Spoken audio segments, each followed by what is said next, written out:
Live from the heart of Baylor Bear Country, the most comprehensive pregame coverage. This is Game Day Live, powered by Sikkim 365 and KWTX News 10. And here we are on this Saturday. It is Baylor, Oklahoma State at McLean Stadium with the 2:30 kickoff, and we will take you up through Game Day Live until 2 o'clock right before kickoff, and we have a lot to get to, including we will hear today from Fox Sports color analyst and former Washington quarterback Brock Huard, who's doing the game today, along with Dave Aranda. We'll hear from him, Robert Allen, who covers Oklahoma State, and so much more to get to. We'll hear from Chris Williams from McLean Stadium momentarily, but a couple of shockers right now. Not one. TCU leads Oklahoma 34-10, and there's still 10 minutes to go in the first half. The Frogs have done every single thing they've wanted, and right now have Oklahoma on its ear. Oklahoma's not tackling very well, and I think maybe Kansas State might have exposed them a little bit. Like, no, the trap game, look ahead, all that stuff. No, I think that that Chris Kleiman and Adrian Martinez maybe exposed that defense. Where the trap game thing's coming from is I was just looking over Twitter and saw a guy that we know who's been very high on Oklahoma, who I guess was kind of reacting to this first half of the fact that it's 34-10 with 10 minutes to go in the second quarter. That was saying, oh, maybe they're looking ahead. I guess the Texas game. No, they're not. That is, I think, a convenient excuse to make. You're not looking ahead and getting beat by 24 with 10 minutes to go before halftime. This is nightmare scenario, and Dylan Gabriel just got nailed on a slide.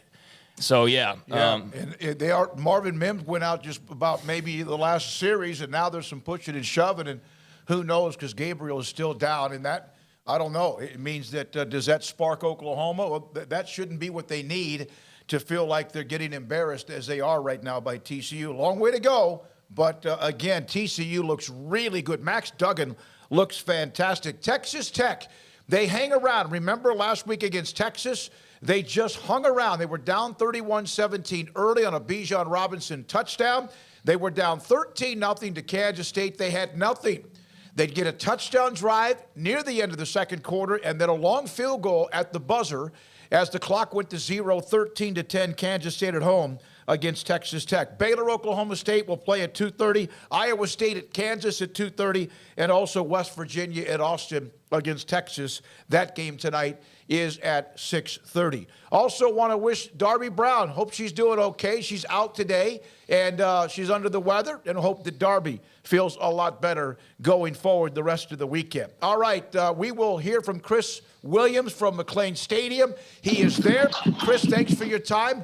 Baylor's back at home. This is a huge game, of course. And we always discuss the atmosphere, electric or not. It's too early for that, but your thoughts about what you see, the energy around McLean Stadium right now.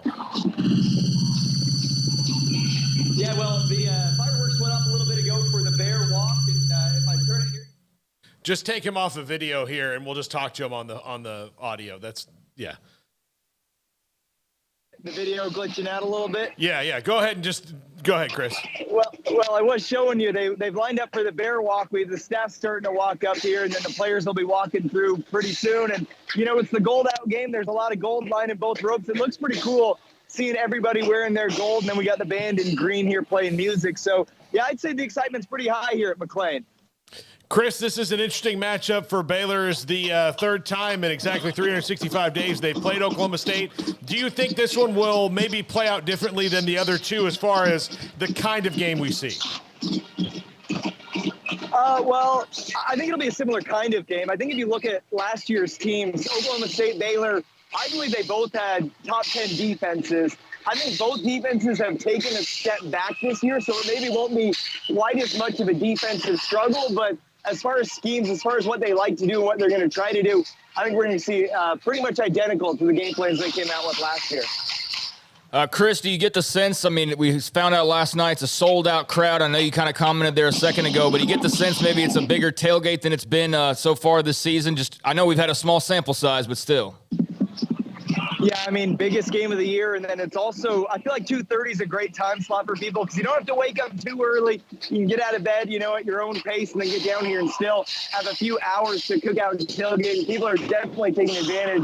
I mean, this lineup here for the Baylor Walk is as good as I've seen it this year, or probably for most games last year. So, yeah, you can feel it in the air that this is one of the biggest games in the country today. Well, it was the home field advantage for Oklahoma State last year during the regular season was a huge part of why Baylor could not really get going in that game. So, Chris, Baylor fans need to return the favor today, don't they? Yeah, definitely. I mean, they won't have the obnoxious paddles that Oklahoma State has, but I do think that they can play a role. I mean, Baylor's won, 9 straight here at McLean Stadium, and when they're winning, the fans are as passionate as anybody. So, yeah, I think they need to be loud, especially on third down. And the other thing, Spencer Sanders, some reason he gets rattled against Baylor. If the crowd can add to that and make him even more uncomfortable, I think the Bears should be in good shape. Chris Williams live at McLean Stadium, Baylor and Oklahoma State. Third meeting in exactly 365 days. Baylor losing in Stillwater, but winning the game for the Big 12 title in Arlington at, of course, AT&T Stadium. So, Chris, it appears as if both teams have lost quite a bit. They have key people back. Both quarterbacks are back. But your thoughts about Baylor and what we saw in Ames, and we saw maybe similarities to last year's team with how they won. Do you feel like they can carry that over here at home against the Cowboys? I do. I think a big thing for Baylor fans is seeing that Richard Reese has grown into that number 1 running back spot. And I think that'll be the case even when Tay McWilliams eventually does come back from injury. I think he's shown he can carry the load. He can be a 20, 25 carry a game guy. And he's explosive, too. If he finds a gap in that wide zone scheme that big offensive line is opening up for him, he can turn it into 6 points, not just a good game. So I think that's a big thing is that where Abram was gone, he's filled in. Then on defense, I think Al Walcott has filled into that star position for Jalen Petrie well. Obviously, you can't be Jalen Petrie, but Al Walcott is pretty darn good at that position. Thank you very much again, Chris Williams at McLean Stadium. We'll hear from Chris again much later in the show. A little bit between 1:30 and 2. 2:30 is the kickoff around that time at McLean Stadium, Baylor and Oklahoma State. Oklahoma down 34-10. They have the ball in TCU territory. Texas Tech, K-State in Manhattan. Two teams coming off big-time wins. 13-10. Kansas State leads that game at halftime. And again, Iowa State, Kansas at 2:30. And then West Virginia at Texas at 6:30. Oklahoma has just scored, and that game goes not back and forth because TCU still leads by a chunk. And then also, again, Baylor and Baylor and Oklahoma State. Now, if there's a silver lining to this cloud for Oklahoma, if they can start getting stops, that offense can score quickly. But, I mean, that's a big if at this point because they haven't done it yet. Yeah, 34-17 if the extra point is good. And Oklahoma has gone right back down the field. And what they need that thing to be is like 50-45 if they can keep it to that. To get back in this game. Also, last night, 15th ranked Washington beaten by UCLA. Craig kind of nailed this by saying, hey, watch out. UCLA's Dorian Thompson-Robinson, the quarterback, was really good. 40-32. UCLA hands 15th ranked Washington a loss. And how about Tulane in overtime beating Houston 27-24. It has been a rugged start for Dana Holgorsen, and the Cougars at UTSA beat Middle Tennessee State 45-30. Houston is right now in a free fall. Yeah, they've got problems. They need to tighten it up, whatever's going on there. And, you know, losing to the third-string quarterback at Tulane, that's kind of a Willie Fritz special, but even still, when you're kind of dealt some of the advantages going into a game that you have, and they still manage to lose, they're losing close games, they're getting blown out, they're losing every kind of way you can. They've got to figure out who they are. I don't know if they will. Again, the schedule does get better But at the same time, right now, I don't know who's just an easy out for them with their schedule. Purdue leads Minnesota on the road late in the second quarter, 10-3. That's a game going on in the top 25. And Kentucky and Ole Miss at halftime, 19-13. Ole Miss leads by 7. It's the first time since 1958 when Ole Miss won 27-6 against Kentucky that these two teams have played while both ranked since before I was born. And you know how old at 63 that I am. So there are a couple of other notes around the top 25 today. Michigan leads Iowa. That game is 13-0. Surprising that Iowa has not scored or struggling on offense. Jim Harbaugh, the head coach at Michigan, as a coach or player, has never beaten Iowa. Right now, they're up 13-0. That game is at halftime. All right, when we come back, we continue. We're going to hear from Brock Heward, his thoughts about Baylor, and also Oklahoma State. We'll hear from Dave Aranda, Baylor football coach, with a one-on-one from earlier this week. And we also hear from Robert Allen, who does a great job covering Oklahoma State. And don't forget, Paul, what is Blake Blackmar today? Tacos al pastor. He's unbelievable with his tailgate recipes and cooking and also tips. And Sikkim 365 has their tailgate going on right now just across MLK near McLean Stadium. Brian Etheridge and Colt and Ashley and Blake Blackmar and company. And a lot of our viewers and listeners and also members of the website are there enjoying the day. This is 365 Sports and also the CW channel. And this is Game Day Live. Game Day Live on News 10 is sponsored locally by TFNB, your bank for life, Advanced Pain Care, and Central Texas Plumbing Solutions. I'm Shannon Smith, and I'm the Executive Director at REACH Therapeutic Riding Center. REACH is a premier accredited center that specializes in equine-assisted activities for children and adults with disabilities, as well as our Horses for Warriors program that provides services for any United States military, veteran, or service member entirely free of charge. This year, our goal is to raise $30,000 to purchase our own horse trailer so we can continue to change lives one ride at a time. I'm Carol Weaver with Waco Mattress Center. After visiting the Sealy factory, we've put together a Sealy Posturepedic sale of my choice that can't be beat. These Sealy Posturepedics come in a triple choice of comfort with cool fabric technology, sold locally and online from $15.99 to $18.99 in a queen. At Waco Mattress Center, these queens start at $12.99. In stock and ready for delivery. No need to wait weeks for your new Sealy Posturepedic. I'm Carol Weaver. Thank you for your business and keeping it local. Come experience modern luxury living at Portico at Friars Creek in Temple. Enjoy our pet-friendly Tuscan and loft-style Texas-sized floor plans with desirable features like stainless steel appliances, vaulted ceilings, designer colors, expansive walk-in closets, washer and dryer connections, high-speed internet access, and so much more. You'll love our community amenities like a zero entry and our resort-style pool with an inviting outdoor cabana. Find your next home now at PorticoApartmentsTemple.com. Portico at Friars Creek in Temple, a Case & Associates property. Find Case, find home.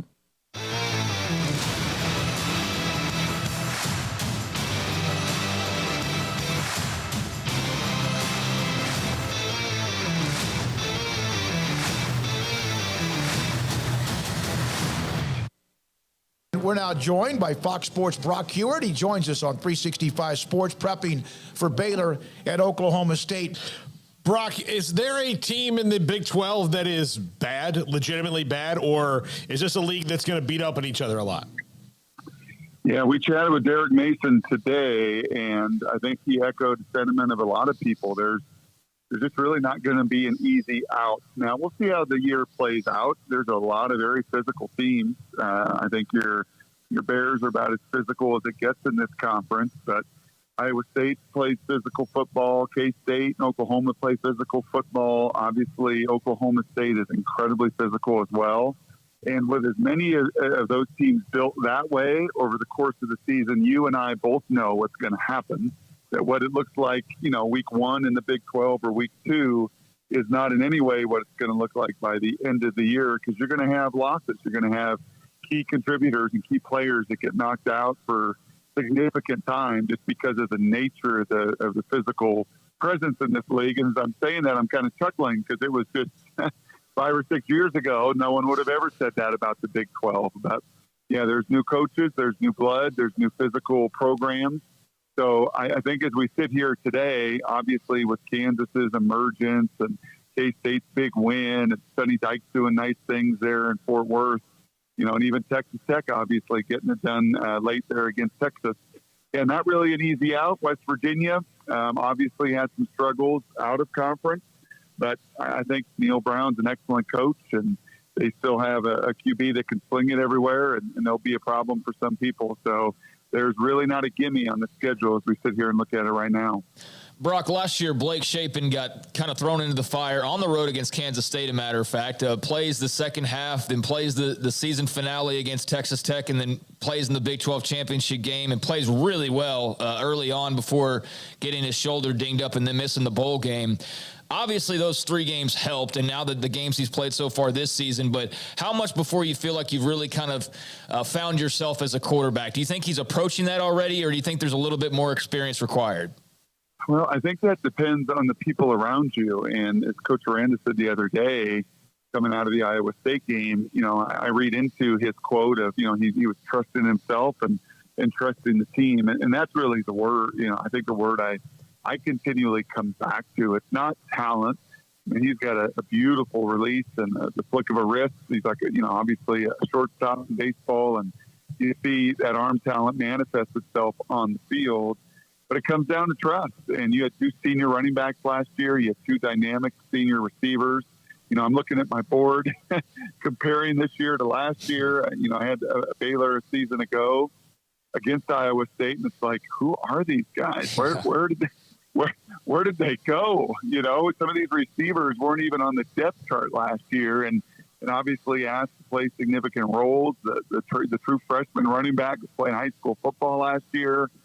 So the benefit is he has a bruising group up front. That does enable, I think, a quarterback to hopefully gain trust even quicker.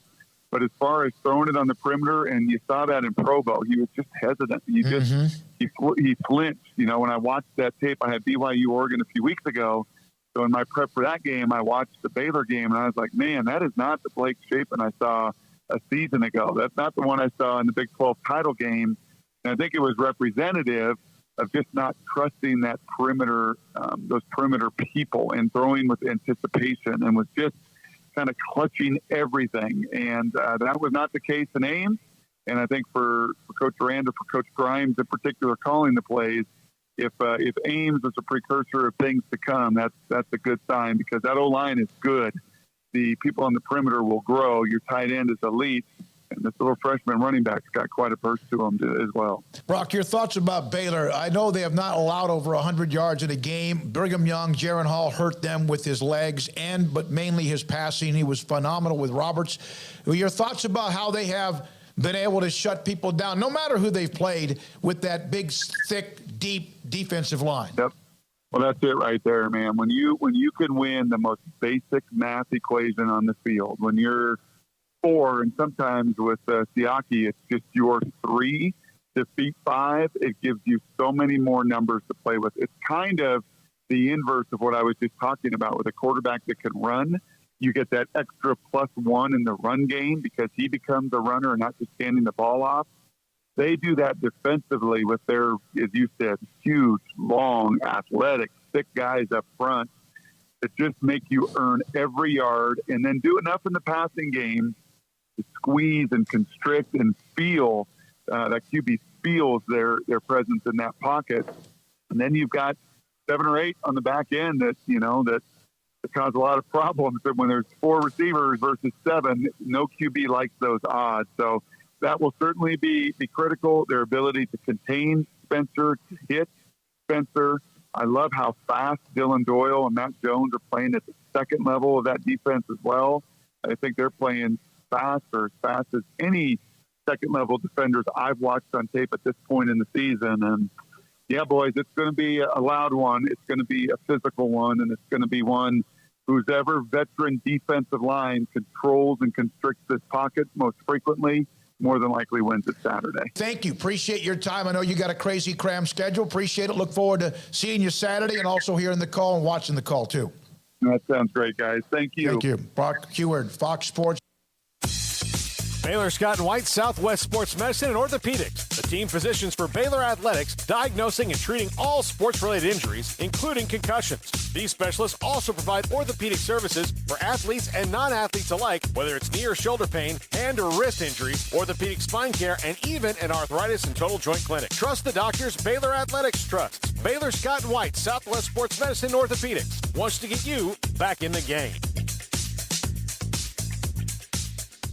Pizza, burgers, and Bears football. There's no place around Waco that serves them all other than Bubba's 33. Come show your green and gold and enjoy some of Waco's best food and beverages while watching your favorite team, the Bears. When real Bears fans get hungry, Bubba's 33 is the #1 spot for ice-cold drinks, hand-stretched, stone-baked pizzas, and bacon-infused burgers. Join us for indoor or patio dining. Bubba's 33, Waco's restaurant and proud supporter of Baylor Bears football. Sick 'em, Bears. TFNB Your Bank for Life is the official local bank of Baylor Athletics. Find out why more Central Texas are making TFNB their bank for life. Sign up for our Edge checking and savings accounts to earn interest or cash back. With 5 convenient locations and an award-winning mobile app, banking has never been easier. TFNB Your Bank for Life. Member FDIC. Three Nations Brewing Company has 16 different beers on draft with a new beer every Friday. It also offers 2 air-conditioned tap rooms, a large indoor beer hall, a second-floor mezzanine offering a great overview of the brewing company and equipment and patio where you can relax under the shade. Plus, you can now experience the new Three Nations Beer Garden Grill on our shaded patio. Grab a cold beer and enjoy a bite from our freshly prepared and delicious menu. Street tacos, quesadillas, freshly cooked burgers and dogs, and veggie burgers too. Nachos and so much more, all prepared and cooked on site. So come visit the award-winning Three Nations Brewing Company on East Vandergrift off I-35 in Carrollton. It was broad daylight. I stepped into a gas station for 5 minutes to grab a snack, and just like that, my car was broken into. They made out like a bandit. My laptop, my phone, everything. I called my agent to see what could be done, and he restored my faith in humanity.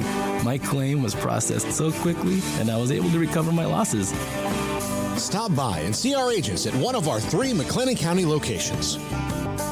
Coverage and discounts are subject to qualifications and policy terms and may vary by situation. Cars priced right both day and night. Average your car in Texas. Trucks built for you, red, white, and blue. Average your car in Texas. Cars that zoom with lots of room.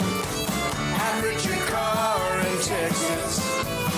Count on us, a dealer to trust. Average your car in Waco, Texas. Game Day Live on Sikkim 365 Radio is brought to you by Texas Farm Bureau Insurance, TFNB, your bank for life, Richard Carr Buick GMC Cadillac, Three Nations Brewing Company, Waco Regional Tennis and Fitness, Edward Jones Advisors, Ben Erlinson, Tom Albers, Brad Wilson, and Cam Heathcott, and Bubba's 33. We're back, Game Day Live here on 365 Sports and also the CW channel. A couple of different notes in the Big 12. Dylan Gabriel, we mentioned this before Brock Heward. He was hit in a targeting call against TCU. He's walking towards the tunnel, I'm sure, for more testing. And right now, Davis Bevel is in the game, a junior who is a big, tall guy, 6'6", a junior from Greenville, South Carolina. He now is in the game for Oklahoma, and it's still 34-17 TCU. And then an interesting turn of events as well in that TCU-Oklahoma game. TCU threw a deep ball down near the left sideline. It was incomplete. There was contact early. Sonny Dykes is not happy. Called a timeout just so he could absolutely blow some steam off. And then TCU was held short on a 4th down. Oklahoma, though, has to punt it right back to TCU. It was simultaneously 2 15-yard penalties. It was a hit on a defenseless receiver, wasn't targeting, but it was at least pass interference, because it was before the ball got there. So Sonny Dykes had the right to be upset about that. And he's upset now because there's a punt return that looked like there was some room for Davis, who's a fantastic playmaker, and they said that he called a fair catch, and he's not happy. But they're up 34-17, and Texas Tech is going to have to punt back to Kansas State, opening up the third quarter. K-State still leads that game 13-10. All right, what is today, or what has been this week, the biggest story coming out of the Big 12? What story? Yes, it could be because of a win or a loss or whatever it is. Is it Kansas? Is it Texas coming off the loss to Tech? And we've been hearing that there were a players-only meeting. Is it Oklahoma trying to find themselves? Is it the best game? Is it 2:30 with Baylor and Oklahoma State here in Waco? I think it's the possible renaissance of Adrian Martinez after the big win against Oklahoma last week. If he can continue that, and look, the Red Raiders have appeared to at least stifle him since the early success he had in that game. But if he can play that confident game in and game out, that's a game changer for the Wildcats for sure. He was dynamic, Craig, in that win against Oklahoma in Norman. Yeah, he was. He was fantastic, and wonder if that's not still having some aftershocks today for Oklahoma. But I think the biggest story this week is certainly Baylor, Oklahoma State. I think the team that wins today kind of takes that lead. There might be some other teams that, like a TCU, for example, that you have right there at the top, or a Kansas if they win today. But I think Baylor, Oklahoma State's a big result. Certainly, though, leading in Adrian Martinez and K-State with that win was pretty sensational. K-State back on the field after receiving the punt from Texas Tech. Martinez today, 8 of 11 passing, 83 yards. Had over 200 yards passing last week. He's also rushed for 65 yards and a touchdown of 18 yards in 6 carries as he gains more confidence. But this one is wide open. Absolutely a wide open game with 4 minutes into the third quarter. 13-10 right now is K-State at home against Texas Tech. All right, today at 2:30. We will discuss more about Oklahoma State with Robert Allen next.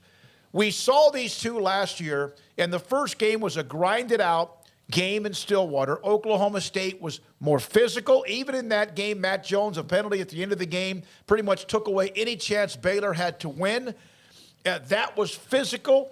The game at AT&T Stadium was more of an up-and-down game with Baylor's offense rolling in the first half, and then all of a sudden, if we know, the crazy play at the end.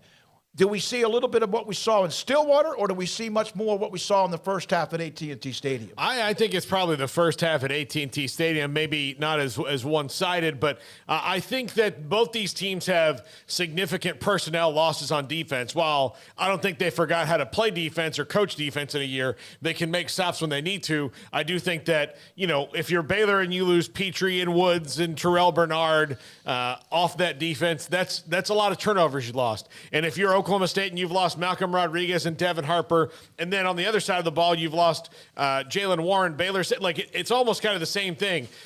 They return a lot of guys, but they've lost almost kind of the same positions across the field that were the identity of their team last year. So I think we're going to see a little bit more scoring and a little bit more wide open offense from these teams. I don't expect it to be like this TCU-Oklahoma game, but I expect there to be more points. Craig? Yeah, I expect there to be more points as well. I think Spencer Sanders is going to want to chunk it around a bit. Baylor's proven that they can shut down the run. I think Oklahoma State will still try to obviously run the football. You have to, but I think, they're going to try to attack through the air. I think with Shapen hitting his groove last week, Baylor should have some confidence in doing that as well. All right, when we come back, Robert Allen, he dissects Oklahoma State and knows quite a bit. Remember, he's from Waco, knows quite a bit about Baylor, and we'll see some players who are from the Waco area coming back into town who play for the Cowboys, and all of that and more. 365 Sports and CW Channel and Game Day Live.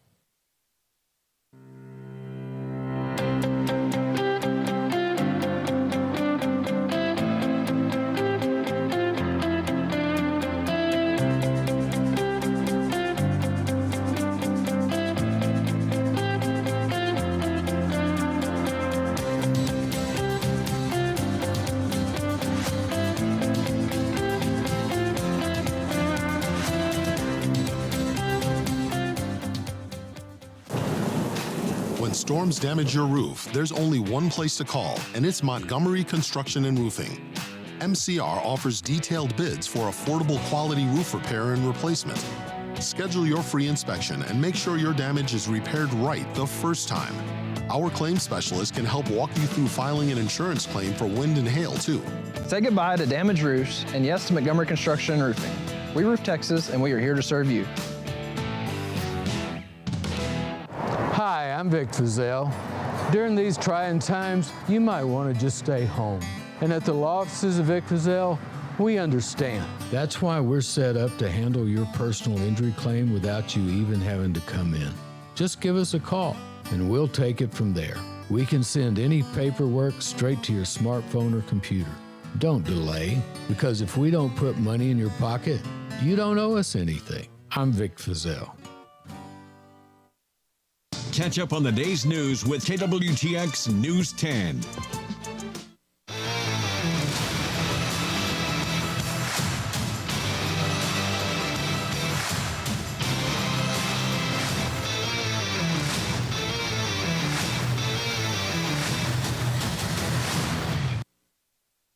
We love having Robert Allen, sideline reporter, has his own show, of course, as well. And Robert Allen joins us on 365 Sports. Well, Craig mentioned this week, Robert. Saturday when they play will be exactly 365 days from when they played in Stillwater. And, of course, we've seen two really good football games and might see a third.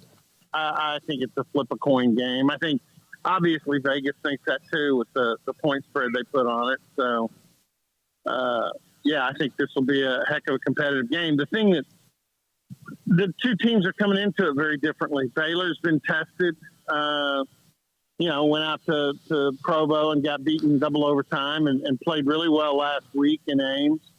That's a tough place to go win. I think, in fact, it was Oklahoma State. The Malcolm Rodriguez pick six game in 19 was the last time Iowa State had lost at home until Baylor took it to them last Saturday.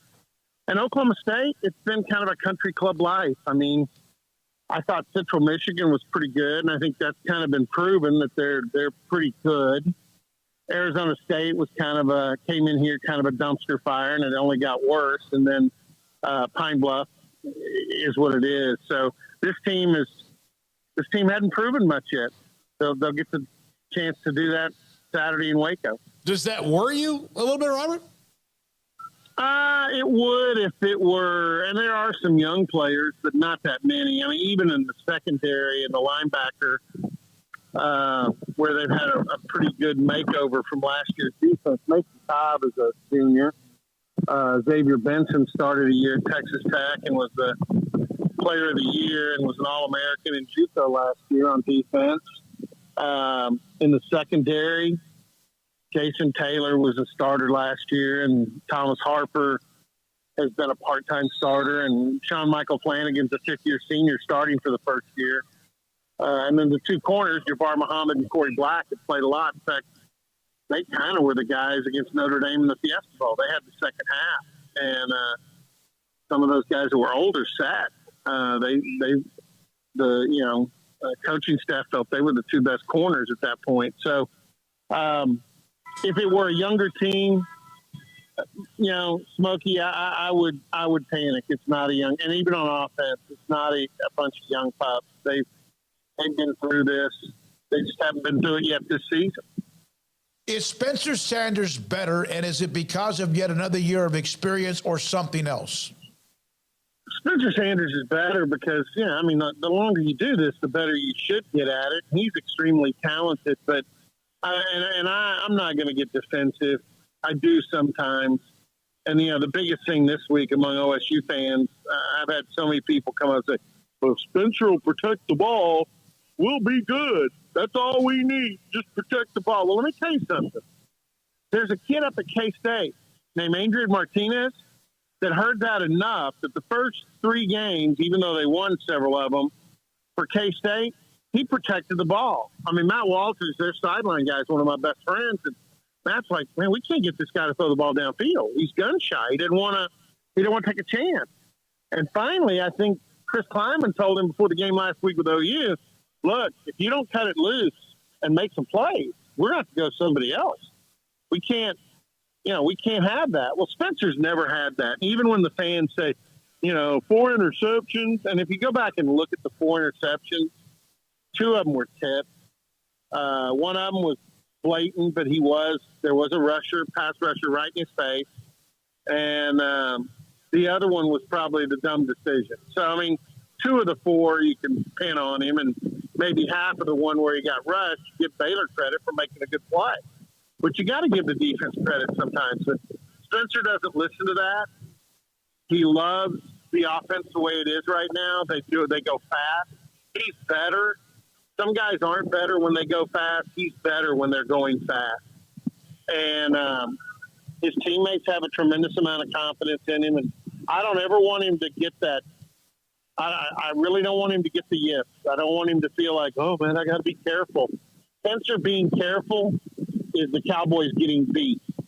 Spencer playing free and making plays is this offense winning games. That to me is the difference. Robert, through 3 games, I think the last time we talked to you was right before the season started, and we talked a little bit about just Derek Mason and how he was fitting in, but what have been your impressions of the defense through just these first 3 games? You know what? He's kind of kept it vanilla, which is understandable against the 3 teams they played. And they got thrown for a loop by Central Michigan. Central Michigan came out looking like the San Francisco 49ers of, Bill Walsh days. They ran a West Coast offense, and their quarterback got it out of his hands. Man, I mean, I don't think he ever held it 2 seconds until the second half. And they had some success with it. Here's the other thing that concerns me. They had a couple of pretty good tight ends, and they had success going just dump balls to the tight end and shallow crosses to the receivers, and took the OSU defensive line out of it. And the guys didn't really get their hands up. Since then, when that's been repeated, the linemen have deflected a number of balls because they've got their hands up so they can at least have some impact. But the linebackers were lost in that Central Michigan game. So that's really been the biggest thing that Mason's had to repair is like, guys, here's how we treat a quick game or a West Coast offense. And I kind of expect Baylor's capable of that. Those tight ends, Bill, Dabney, there's some conviction in my part, that Dylan Doyle may be an offensive player as well as he plays when they put him over there. Doesn't drop anything, and he's a hell of a blocker. So yeah, Baylor's capable of doing what so far teams have done and hurt Oklahoma State with. And so that's been the biggest thing for Mason is correcting that, making sure that they can defend that type of attack. And then I think you'll see some of his personality come out now once you get into conference play. Robert, thank you, buddy. Appreciate your time. As always, we'll see you Saturday. Robert Allen, sideline for Oklahoma State. Game Day Live on News 10 is sponsored locally by TFNB, your bank for life, Advanced Pain Care, and Central Texas Plumbing Solutions. I had bad back pain for more than 15 years and had multiple surgeries that didn't work. Then when I got the spinal cord stimulator, I felt like a new man. Thanks to the people at Advanced Pain Care, I can finally enjoy quality time with my family. This reversible procedure works by blocking pain signals from the lower back and legs from reaching the brain. We've helped thousands of patients get relief, including myself. From Waco to Bastrop, there's a location near you. Advanced Pain Care, the pain stops here. Hi, I'm John Proctor with Home Place Interiors. You know, nothing compares to the quality of an area rug to finish your house. Come by and save 50% on all in-stock and special order rugs. Come by Home Place Interiors where quality is affordable. For all your flooring needs, visit Home Place Interiors at 523 Lake Air Drive, Waco.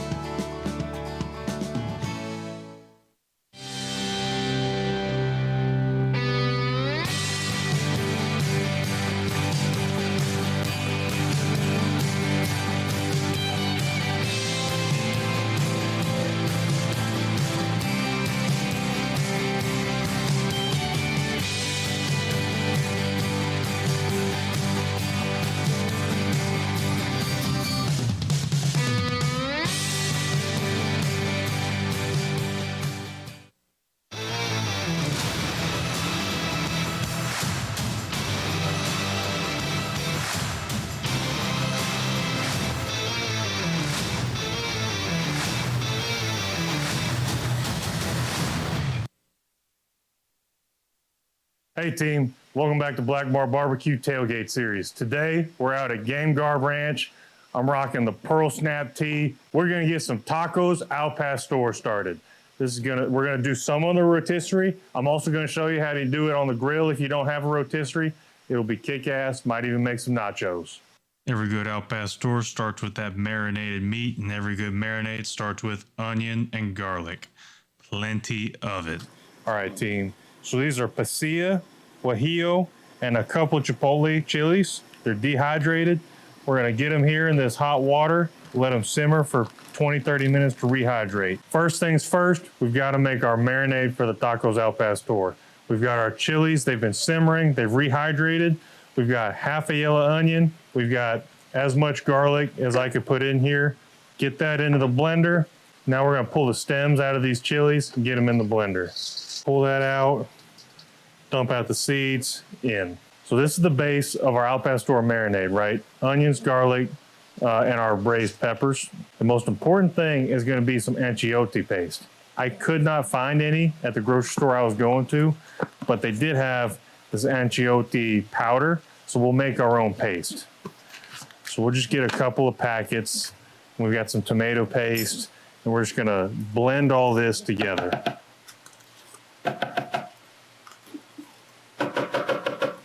We're not going to use all the tomato paste because we do want to leave ourselves some wiggle room.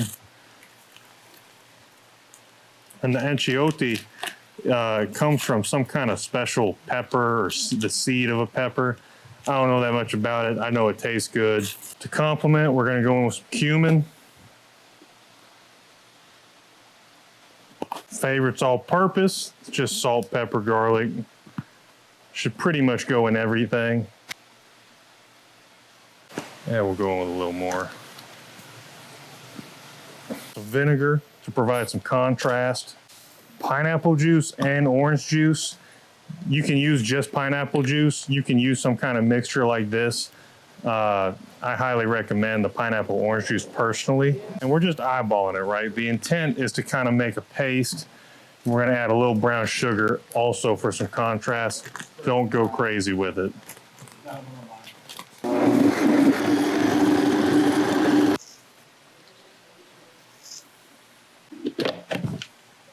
Oh, man down. I'm wounded.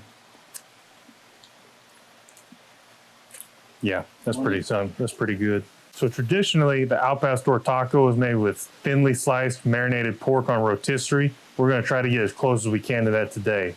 This is a boneless pork butt. You can do it with bone in, although it's a pain in the ass to kind of cut around the bone and stuff. This is what they have at H-E-B. It's pre-made, it's easy. Just get it, get you a good knife. And we're gonna go for just some thin shaved slices. You can ask them to do this at the store as well, and they will. But I just think this is a little more fun. Now it's marinade time. Don't be shy, get your hands dirty a little bit. Foil wrap this or saran wrap it or whatever, get it in the fridge, let this marinate. You could go overnight with this. That's probably what I recommend, but we're gonna let this go for probably 6-7 hours, basically till we're hungry, and then it's go time. While the meat is marinating, let's go ahead and make a roasted corn pico de gallo. Start off with some diced onion, jalapenos, tomatoes, cilantro, and if it tastes like soap, get over it. Now time for the most important part of any good pico de gallo, fresh lime juice. Really work those forearm muscles. Oh, fumble! Sorry, I got lineman hands. Y'all saw the ball security though, right? Y'all saw that? Yeah, we recovered well. Salt and pepper to taste. Give that the old Ish Wilson mixtape. We're going to add to the layers of flavor we're building with some fresh corn right off the grill. Just cut the corn off the cob, toss it in. Taste for seasoning, add a little salt if necessary, and try to snack on this until your meat's done. Taco condiment number 2, coming at you hot with a roasted pepper avocado salsa verde. Starts with, hint, hint, some avocado. Next, the star of this is going to be some roasted peppers. I grilled these off on a high heat grill till they were charred, put them in a plastic bag, sealed it closed, let them steam in there for 10 minutes. Then you can just pull off the flaky charred stuff. It's going to be bitter. Then you just pop the stem out, and then we go in seeds and all into the blender. It is delicious. Great depth of flavor. Cilantro, probably the most important thing to this because it's going to provide freshness and a little pop, and it's going to give it that awesome color. This is going to be a thick boy sauce, so let's go ahead and add some beer to thin it out because that never hurt nothing. Now we're going in with the cheap pre-made lime juice. I hope you squeeze your own fresh, but I ran out. Now we will behead one pineapple. Go ahead and take its feet off too. Slice that in medallions, cut the rind off. Don't worry about cutting the middle out yet because we're going to go ahead and throw this on the grill, get some color. Pineapple traditionally goes with al pastor, but I hate when people serve it with raw pineapple. Not my thing. So let's grill this off with some onion. It'll be great. If you have a rotisserie, congratulations. You now get to stab that thing through the butt of the pineapple, which will act as our base. And then repeatedly, we will sheathe that thing like Excalibur through our slices of meat. We will repeat this just like linemen do their daily drills again and again and again. One more time. You thought we were done. Oh, we are. Just kidding. We forgot to put the last piece of pineapple on. Now, crown your king. Let that rotisserie roll, slowly carving off the nice charred bits for tacos. If you don't have a rotisserie, fire up the grill. Quickly, let's dice up our grilled pineapple. Now we're cutting the center out because it is chewy. We're going to slice up that onion. Be careful. It's going to be soft because it is cooked, but it's got lots of flavor. Dice a lot of green onion because we don't have enough green things or oniony things in these recipes yet. Lime juice, of course. Cumin and salt and pepper are the usual suspects. We are now out of utensils, so we're going to toss this. Oh, baby. Corn pico de gallo, grilled pineapple slaw. Let's go. Now, if you don't have the rotisserie, this is what I recommend. Take those slices of meat, throw them on that hot grill, let them get charred up. This is what our rotisserie looks like after about 10 minutes. Corn tortillas onto the hot plancha. Now we're going to slice up that freshly grilled pork. Get a little taste test. It's damn good. You got some char. It's got lots of roasty depth of flavor. It's not overly spicy, and it's actually pretty sweet from the pineapple juice and the brown sugar we put in there. Phenomenal. Let's build those tacos. Pork, our roasted pepper sauce, little pineapple slaw, and then let's go in with some pico just to be safe because it's so damn good. Let me tell you guys, this is a winner. The corn tortilla, you got spicy sauce. The meat itself is kind of roasty and sweet. It all complements each other. Layers of flavor. Try this out. It is a winner. If you're out looking for a great selection of new cars and trucks, then shop Allen Samuels in Waco, because we have some of the best deals in Central Texas that will put you in a new vehicle and driving away with confidence. During the Labor Day sales event, you can take your pick, a new 2022 Dodge Charger or Dodge Challenger, and receive 0% for 72 months and no payments for 90 days. If you're a first responder, you get an extra $500 off your purchase. High-quality vehicles from a dealership with a hometown feel. Allen Samuels in Waco. Did you know that Waco Regional Tennis and Fitness is a partner of the City of Waco? Did you know that we are open to the public? Waco Regional Tennis and Fitness offers day passes to the public for only $10 a day, and we offer money-saving memberships. Waco Regional Tennis and Fitness offers over 40 group exercise classes each week, including bar, yoga, boot camp, indoor cycling, and more. There are free weights, weight machines, TRX, rowing machines, stationary bikes, new treadmills, elliptical machines, and much more on the spacious weight room floor. Personal training available where you can be encouraged to grow. Sauna, whirlpool, tanning bed, and kids club. 17 tennis courts, 8 pickleball courts, youth and adult tennis and pickleball lessons. Waco's premier experience where you can help your mind, body, and soul. Visit our website at wacotennis.com. Call us at 254-753-7675 or visit us next to Hawaiian Falls on Lakeshore Drive in Waco.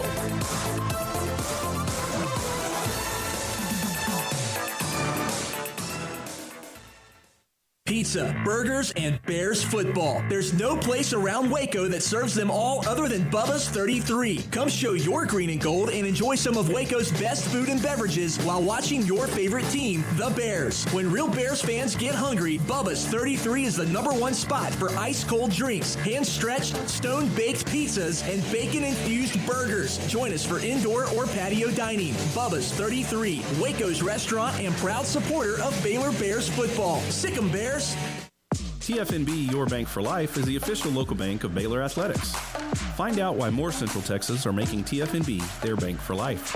Sign up for our Edge checking and savings accounts to earn interest or cash back. With 5 convenient locations and an award-winning mobile app, banking has never been easier. TFNB Your Bank for Life. Member FDIC. It was broad daylight. I stepped into a gas station for 5 minutes to grab a snack, and just like that, my car was broken into. They made out like a bandit. My laptop, my phone, everything. I called my agent to see what could be done, and he restored my faith in humanity. My claim was processed so quickly, and I was able to recover my losses. Stop by and see our agents at one of our 3 McLennan County locations. Coverage and discounts are subject to qualifications and policy terms and may vary by situation. Game Day Live on Sikkim 365 Radio is brought to you by Texas Farm Bureau Insurance, TFNB, your bank for life, Richard Carr Buick GMC Cadillac, 3 Nations Brewing Company, Waco Regional Tennis and Fitness, Edward Jones Advisors, Ben Erlinson, Tom Albers, Brad Wilson, and Cam Heathcott, and Bubba's 33. All right, we're back on Game Day Live, 365 Sports, and also on CW Channel today. Garrett Ross running the mothership, and Craig Smoak and Paul Catalina with me. To my right and left, David Smoak. And let's update the scoreboard here. Right now, Kansas State, late third quarter, Texas Tech driving inside the 15 of the Wildcats. It is 20-13 Kansas State, and Tech has just scored. And the Red Raiders hanging around up in Manhattan. They were down 13-0. Donovan Smith with a bullet and a touchdown extra point away from tying that game up. Deuce Vaughn finally got loose for Kansas State. Most of everything, the heavy work, has been done by Adrian Martinez. And here is Joey McGuire and the Red Raiders on the road in a tough game. Both 1-0 in the conference. And they have now come back to tie the game with the extra point to come. They don't necessarily control games, but they don't go away. And that's probably the mark of a team that doesn't have the depth or experience that maybe teams that control games do. But right now, it hasn't mattered much for them because they hang around and they're winning more than they're losing right now. Yeah, I said it earlier this week. Belief's a powerful drug, and they are high on belief there in Lubbock.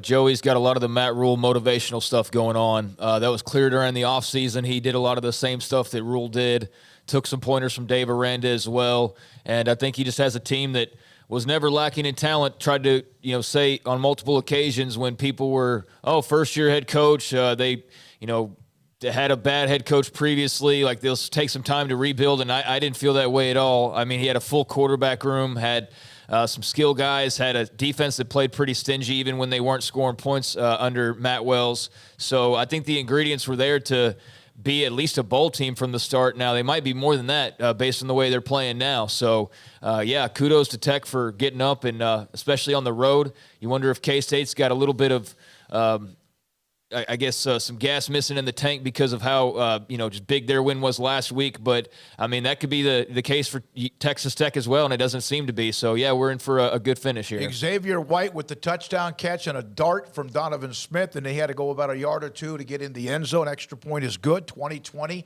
K-State and Texas Tech, 3:08 to go in that third quarter in Manhattan. You would think, even though beating Texas for Texas Tech in an emotional game, that Kansas State, Oklahoma, who would have been more difficult? Craig just brought it up. Who of these two, if any, and maybe that's overrated if we say, oh, my God, who of the two you think had the biggest job to get back emotionally this week? I think you're kind of maybe splitting hairs. I mean, Tech just beat Texas the last time that Texas may ever go to Lubbock. I mean, that could still come back around, or at least for the foreseeable future. But the way it's looking, that might be the last time that Tech plays Texas in Lubbock, and they won that game in overtime in dramatic fashion. Adrian Martinez shook off years of demons and turning the ball over in big moments and beat Oklahoma on the road. And it was part of the team, but he led that charge to beat Oklahoma on the road. I think they're both, coming out of the same side of the building, if you know what I'm talking about. There goes Deuce Vaughn again for a big chunk of 15.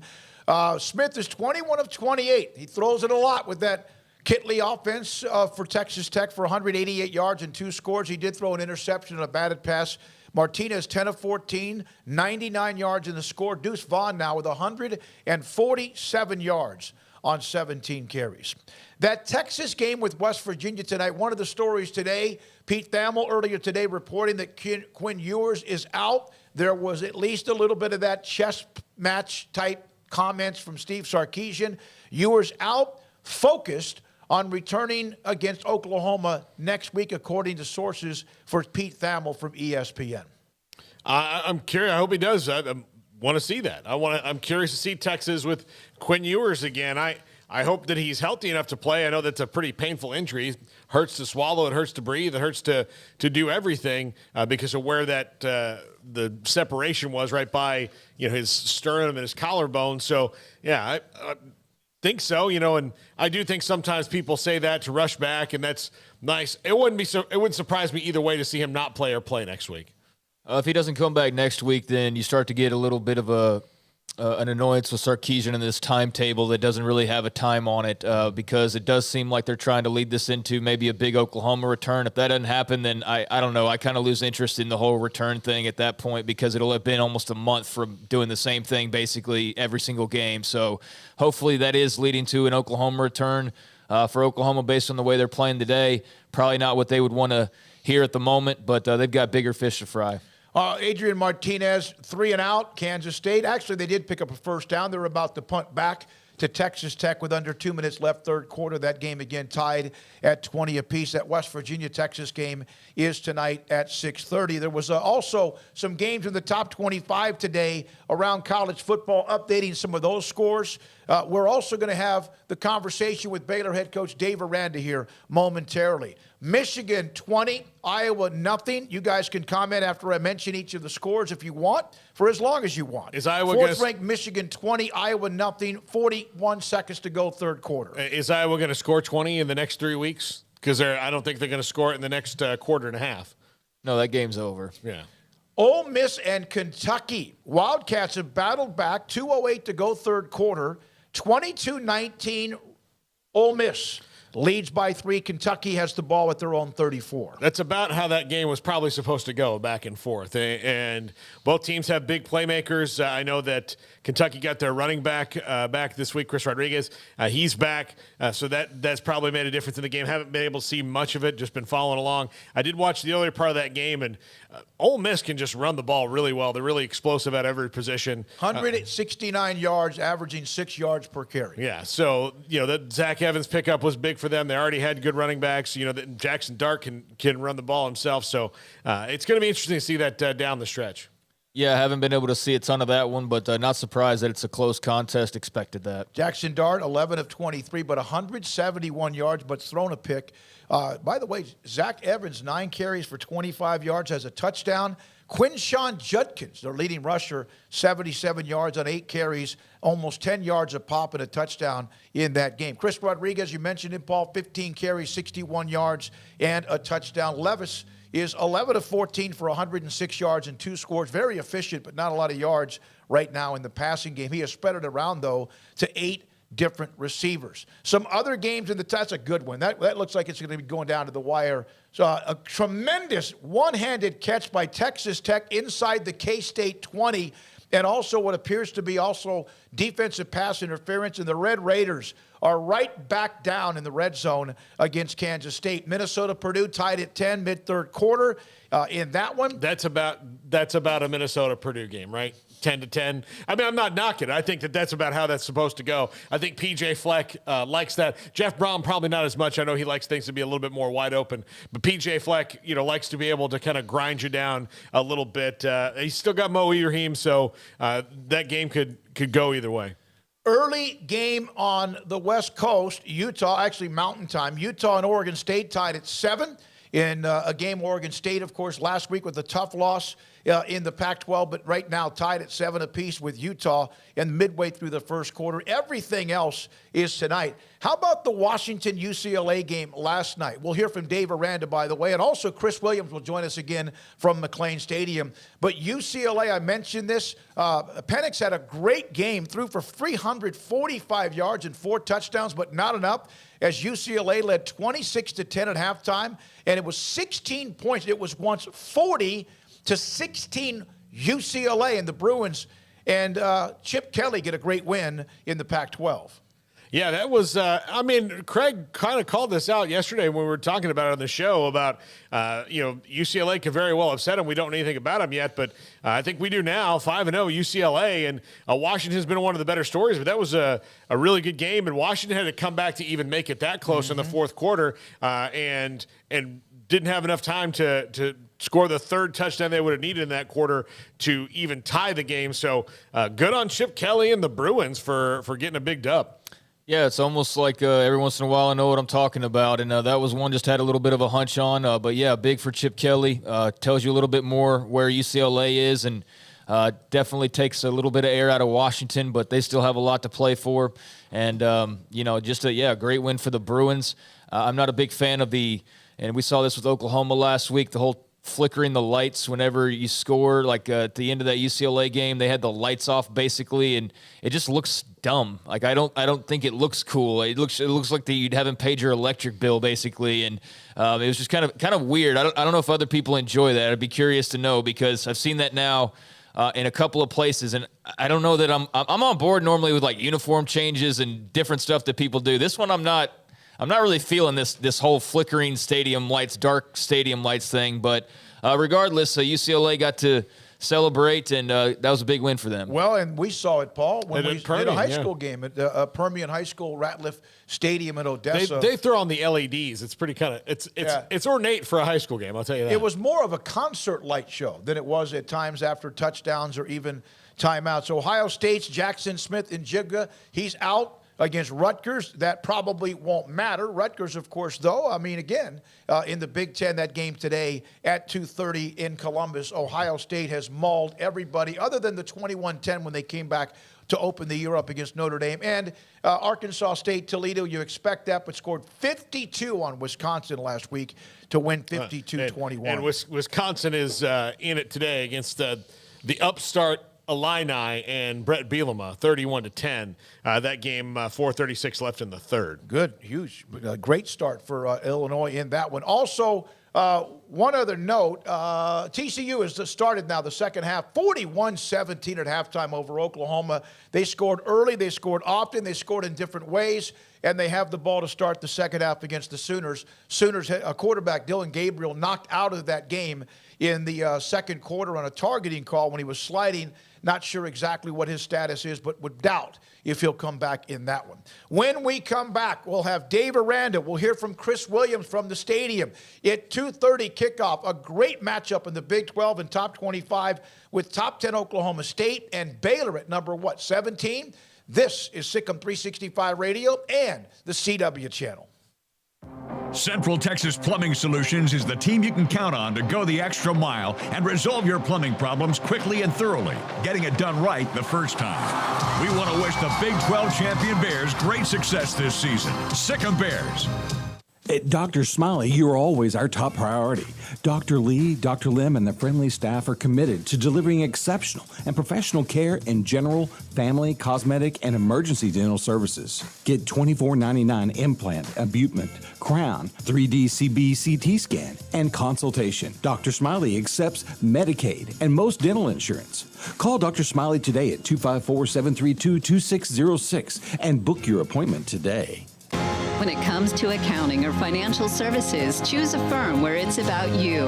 At Patillo, Brown & Hill, we empower our clients to thrive and grow with a strong professional partnership that gets to know you and your business. Our longevity is a product of our top-notch team of innovative thinkers, critical problem solvers, and dedicated partners who provide a clear and comprehensive plan for your financial achievement. Patillo, Brown & Hill, because it's more than numbers and data. It's about providing peace of mind. Central Texas Plumbing Solutions is the team you can count on to go the extra mile and resolve your plumbing problems quickly and thoroughly, getting it done right the first time. We want to wish the Big 12 champion Bears great success this season. Sick 'em Bears. WTX has the most advanced technology, powered by Johnson Brothers Ford.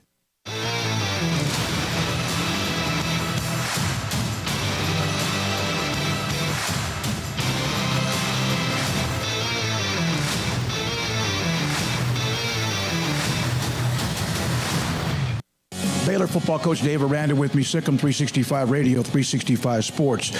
The eyes that you mentioned after Brigham Young, did you even sense that in Ames? No. Yeah, none of it. You have a football team that knows how to win, expects to win. Do you feel that from them day in and day out with the process, the culture, the words that are used? I do. I think some of the disconnect, if I could use that word, and maybe that's too strong of a word, but I think some of the issues that we've been working through is just the youth of the team, right? Some of the older veteran players communicating standards and expectations, some of the younger players, kind of how that looks, how the youth of the team is going to look at, a success. And is everything always going to, if you put in the work, does it always going to look like that? How to handle success, right? A loss, how to handle a loss, right? How to get back if you get knocked down, to get back up. Like, what does that look like? And there's just so many kind of layers prior to even you get to the surface and the things that everybody around sees. There's so many things that are down below that are really kind of foundational things, and that really, as you talk about, a lot of times people just kind of gloss over because they're not really connecting it to experience. So the experience is really the greatest teacher, and so there's a fair amount of all of that going on daily. Not many freshmen play college football at pretty much any level, but you have to have trust in them too. Richard Reese has gained your trust. He was brought up during the presser as well. Is it easier for a skill position player as a freshman to play than anywhere else? Probably so. Yeah, it's a good question. I think anything with the line of scrimmage, there's such a difference in strength and maturity, and I think skill-wise, where there still needs to be great execution. I think a lot of times there's enough space for the athleticism to make it right. Where I think line of scrimmage-wise, the room for error is so reduced because of the close quarters, and the need for strength is so emphasized. It's easier for skill guys. Lemire, Lorando Snacks, Devin Neal, a lot of younger players seem to make plays, and this doesn't mean they haven't before. Is that the growth of the program from like a grass growing during the early spring into the summer? Yeah, I think their confidence is increasing, and I think they're playing hard and they're practicing well.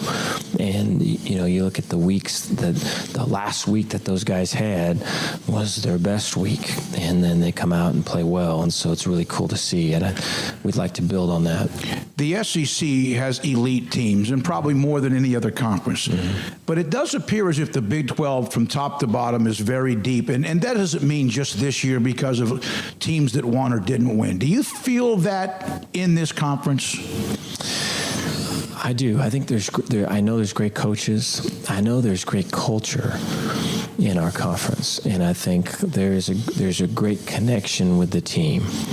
And so it's not an outfit with maybe a group of really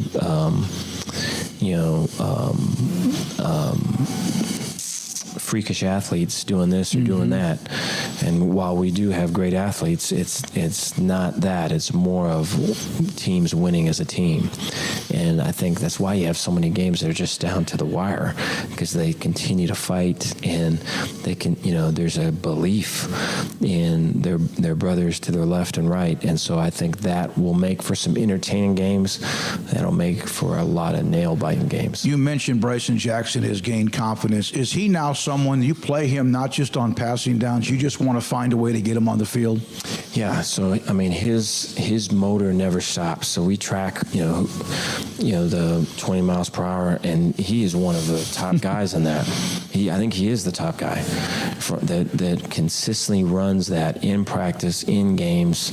His motor never stops, and so the more that we play him, the better we are. One more thing on the transfer portal. You guys look at wide receivers. Mm-hmm. Did you actually ever look at that because of the youth of your position coming back? I remember that we talked about it, and then the thought just became, we've got guys here that maybe have been injured or maybe have been, in 2019 had this role, or in 2020 even had another role, and now in 22, we're looking at them, or they're not even being talked about. And so the discussion was, if we pour our heart and soul into our team, into these guys, right? Mm-hmm. They have the ability. It's just dormant there. If we do everything we can to not count and to not hold judgment, but to bring this guy back to life, there's your transfer portal guy right there, And so, that's what we're trying to do. Your last thing, emotions of what you are on the sideline. Mm-hmm. You're so stoic at times. Mm-hmm. What was it, the emotion that led to you just unleashing and having fun with your assistant coaches with got all the attention, the butt slap? Yeah. And I'm not expecting one when I walk out, by the way. No, I know. I'm sure this is the beginning. So I just think it's always been like that. I don't know how that really started. I think around our strength coaches, it kind of just naturally has to kind of be that, I think. But the energy in the pit when we're in, so the special teams unit's going to come out, it will get to that. Mm-hmm. It will get to, if they would have stayed on us or on the pit after that continued after I left with just all throughout. And so I just think it's a way cool energy, and I think I enjoyed it. I feel like that part of my life has to die now. No. I think a lot of people loved it. Dave, thanks for your time. We appreciate it. Appreciate it. Baylor head coach Dave Aranda, 365 Sports. Game Day Live on News 10 is sponsored locally by TFNB, your bank for life, Advanced Pain Care, and Central Texas Plumbing Solutions. So before I came to Dr. Thrasher, my teeth were awful. They were ugly. They were yellow. They just looked nasty. I came here and Dr. Thrasher fixed them. They're gorgeous. I love to smile in my pictures and show them off to everybody. I just love them. Well, I feel terrific. I mean, it's what I live for in dentistry, is to be able to have an impact on somebody's life, to make their life better. I don't know what any of this stuff is. Is the Jeep not starting? Token, can you please come help?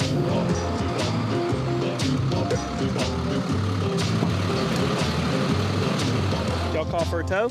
Yes. Y'all call for a tow? Yes. Call Tow King 24 hours a day for all your emergency roadside needs. We all are experiencing how the current crisis is affecting our communication. Conducting virtual meetings or classes from the workplace or your home while maintaining security, efficiency, and effective communication throughout your organization is the new normal. Asbel Electronics can set up your business, school, or house of worship with hardware kits to enhance your virtual meeting experience and provide secure market-leading Cisco WebEx meeting or Teams for your face-to-face communication. Call Asbel Electronics at 254-824-0237.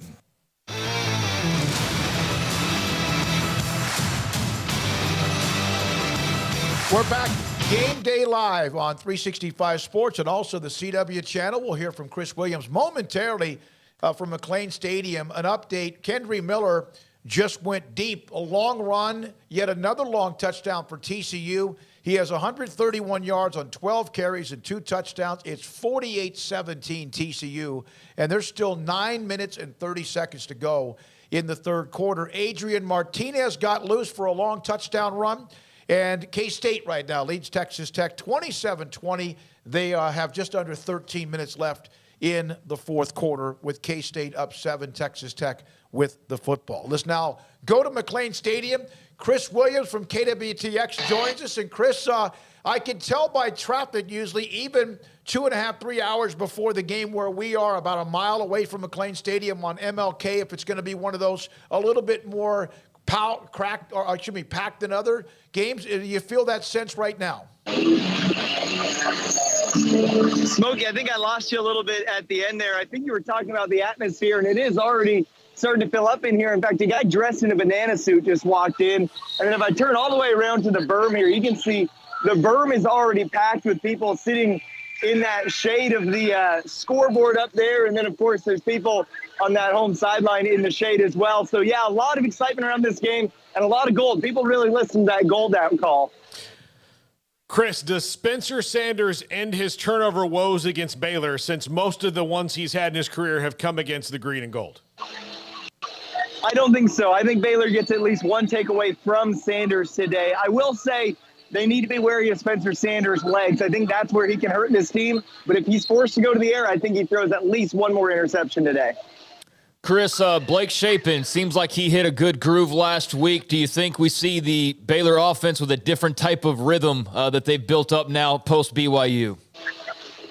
I do. I love that they came out against Iowa State and they threw the ball that whole first drive, and it felt like Shapen was comfortable after that. So hopefully he can build off that.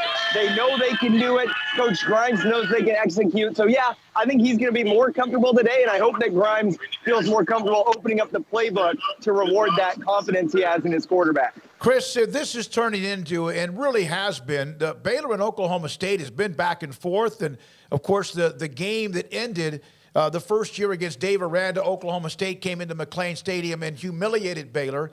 You wonder, even though a lot of players are back from that team, not a lot of them played in that game, do you feel like that has anything to do with how Baylor plays today? I don't. I think they're probably more focused on last year. To be honest, I think that loss in Stillwater a year ago stung more than the blowout loss here at McLean, just because it was Baylor's first loss of the season, and the way they did it was that Baylor just looked flat during that entire game. So I think that game is more on the front of their minds than that one 2 years ago here at McLean. I think the players know how good Oklahoma State can be, and I don't think they think they're going to come out here and embarrass the Cowboys, but I think they're confident to come out here and in a hard-fought game, come out on top, and maybe win comfortably by a score or two.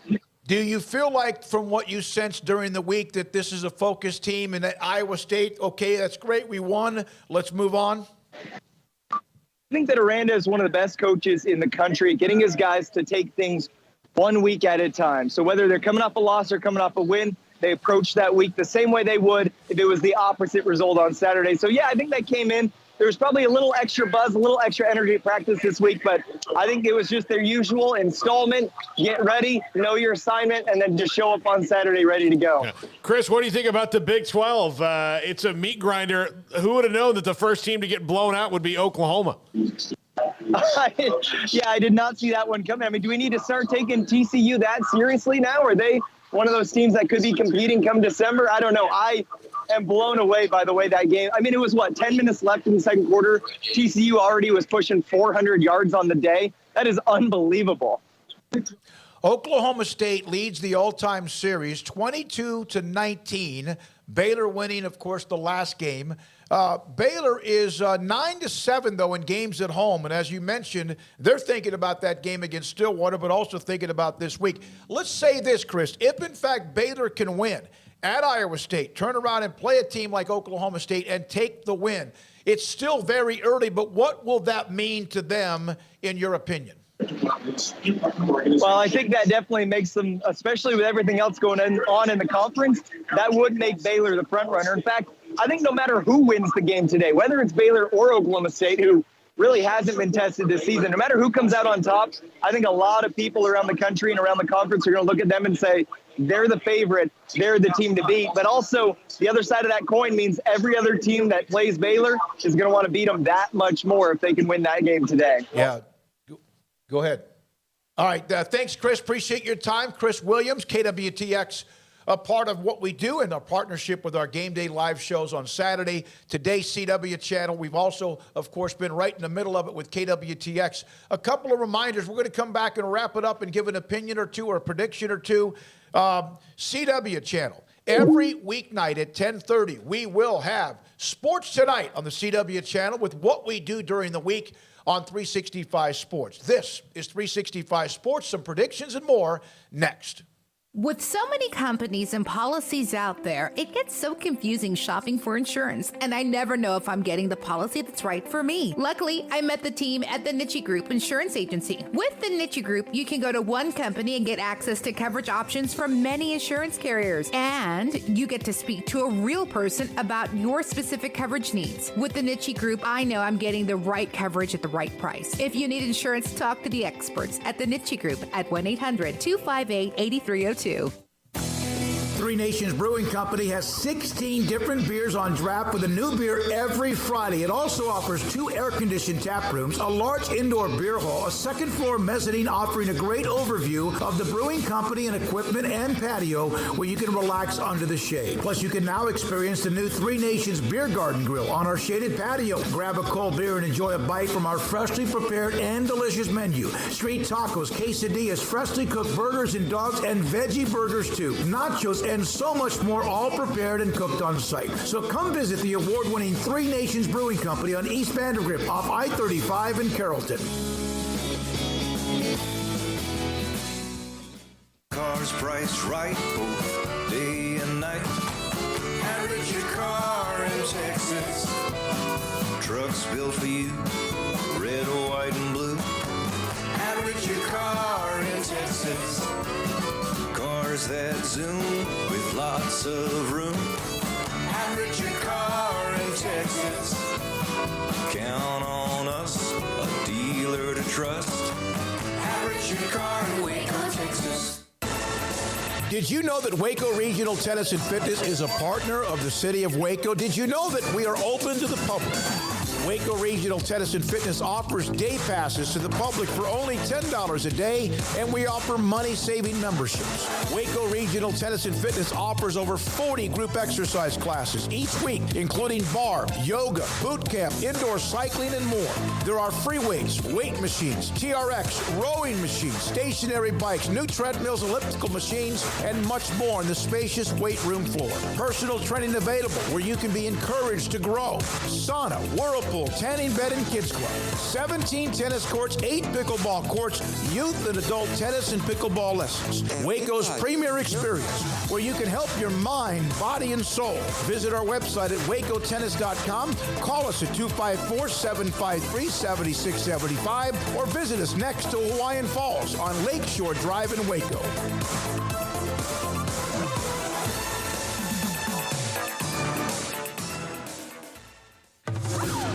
Game Day Live on Sikkim 365 Radio is brought to you by Texas Farm Bureau Insurance, TFNB, your bank for life, Richard Carr Buick GMC Cadillac, Three Nations Brewing Company, Waco Regional Tennis and Fitness, Edward Jones Advisors, Ben Erlinson, Tom Albers, Brad Wilson, and Cam Heathcott, and Bubba's 33. All right, we're back, 365 Sports, and not far from kickoff, just after 2:30. The game, of course, at 2:30, Oklahoma State and Baylor. Here's a nugget or two. Last time Oklahoma State played in Waco, they hammered Baylor. They ended Baylor's season. Charlie Brewer didn't even finish the game. He basically walked into the tunnel. That was it for him. Hammered them by 40. But Baylor's won 3 of the last 5, 6 of the last 9, and they've been able to get a win or two in Stillwater, which used to be like for them, like the opposite of the Holy Grail. They just couldn't win there. They started winning there. RG3 was blown out there in 2011. Baylor was able to win in Stillwater, though, back in 2015. That kind of stopped it all. and then they've won a couple of times there since then. So they have had success even when either team has been up or down, but these two teams are competing to try to win a Big 12 championship again. Yeah, it should be interesting to see what kind of home field advantage swing goes from place to place, year to year. Look, in 2019, Baylor went up to Stillwater and in a game that was close for a minute, got a lot of turnovers and special teams plays and broke that thing wide open. So that was Terrell Bernard's big coming out party, if you'll remember. So I'm very curious to see how this kind of new budding, it's always been a Big 12 rivalry, but might be one of the better rivalries in the new Big 12 because these are the two teams that are currently at the top of it. And I'm curious to see how that swings from city to city. I think it's going to be a different kind of game than both the ones we saw last year. I don't think it's going to be anything like, this Oklahoma TCU game or like that, but I do think we're going to see some points scored, and I do think that turnovers are going to be the key, and if Baylor can create them like they have against Spencer Sanders the last few times they've played them, then they're going to win the game.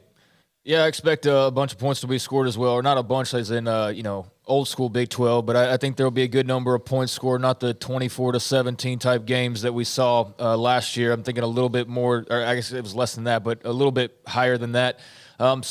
These two teams have a lot at stake today. I mean, it's not a win or your season's over type situation by any means, but I think you look around the Big 12 and see how wide open it is. And for Baylor, it would be huge to move to 2-0 and get this, big win over a team that is going to be in the mix, as we all expect Oklahoma State to be, especially after beating Iowa State and Ames. I think that just sets you up really nicely heading into the rest of this stretch. So for Oklahoma State, on their end, to beat a top Baylor team, that they know is going to be one of the toughest teams in the league, a top 15-ish type of win for them. 1-0 start in Big 12 play and a road win like Baylor got last week, I think would be huge for the Pokes. So, both ways this goes or could go, it's a big win for either team. Oklahoma State did win the opening meeting back in 1914, 60-0, and then Baylor won 9 straight against the Cowboys in the teens, the 20s, and then the 30s. Oklahoma State at one point won 15 of 16 games in the rivalry, and then it started to turn a little bit. They had success. Oklahoma State would beat Baylor up. They scored, here are the points scored, 66, 45, 34, 34, 55, 59 against Bryce Petty and company when Petty tripped inside the 5-yard line, and then they didn't get in. That was 49-17. 59-16, Matt Rowe's first year. That was a 1-11 team, and then, of course, they won 42-3 back in 2020. So they have put up a bunch of points when they have won in the last 10 or 15 years. All right, so, Paul, your thoughts. Give us, both of you kind of gave your ideas about what might happen. Let's now get into actually the score of this game. I think Baylor, I think this game is in the mid-30s to high 20s in a score game, or maybe 38-31 kind of a game. I don't expect it to be what you call a slugfest. Like I said, I think Baylor wins. I think that they're a little bit more careful with the ball. And I'm curious to see both these running games. I think Baylor might be a step ahead of that with their young running backs as opposed to Oklahoma State. So we'll see how that goes. But I think Baylor wins this one. Yeah, I'm taking Baylor. I forget the score that I sent in earlier, but I think I had them winning by 10-14. I know that the spread thinks it'll be a lot closer than that. I could see it being a lot closer than that, but I also think that that's based on the fact that we don't know everything about these two teams yet, and we're going to learn a lot more today. So I like Baylor at home with a sold-out crowd and the rhythm that they hit last week. I think I said 30-24. The prediction things, obviously, none of us were right last week up in Ames, having Iowa State winning that game, and Baylor ended up winning and controlling most of it from start to finish. I said 30-24. Obviously, I liked what I saw. One of the things I like, guys, from what I saw last week, it wasn't perfect, but they won in the road, and they kind of dictated early on. There were a couple of things that went against Iowa State with those penalties, yes, and that helped. But I saw a little bit of the personality of what we saw and how they won a year ago with defense, turnovers, and an offense that was efficient and controlled the football. Yeah, certainly that they played confident, truly confident for the first time this year, I think, last week in Ames. All right, so a lot of different people. Chris Williams from McLean Stadium. Chris, thank you very much. Appreciate KWTX General Manager Josh Young for what he does. with us and how all this started back in the spring with just an idea, the two of us sitting down and talking about the possibility of doing more together. Andrew Hamilton back at the studios at KWTX, and of course Garrett Ross here at our studios just a mile away from McLean Stadium on 101 Elm and MLK. For Craig Smoak and Paul Catalina, for all of our sponsors both on TV and on 365 Sports, it is Oklahoma State and Baylor. Oklahoma State has not played a Big 12 game. They will today against the 1-0 Bears. This is 365 Sports and the CW channel. Central Texas Plumbing Solutions is the team you can count on to go the extra mile and resolve your plumbing problems quickly and thoroughly, getting it done right the first time. We want to wish the Big 12 champion Bears great success this season. Sic 'em Bears.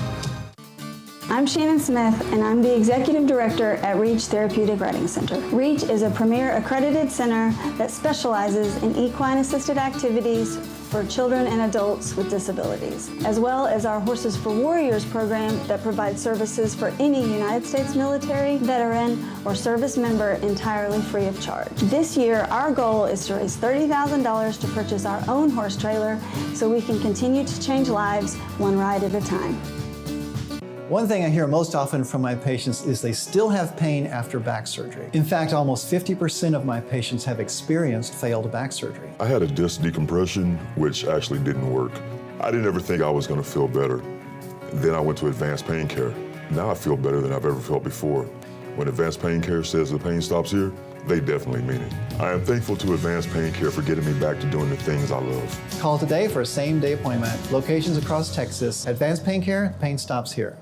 Central Texas Plumbing Solutions is the team you can count on to go the extra mile and resolve your plumbing problems quickly and thoroughly, getting it done right the first time. We want to wish the Big 12 champion Bears great success this season. Sic 'em Bears.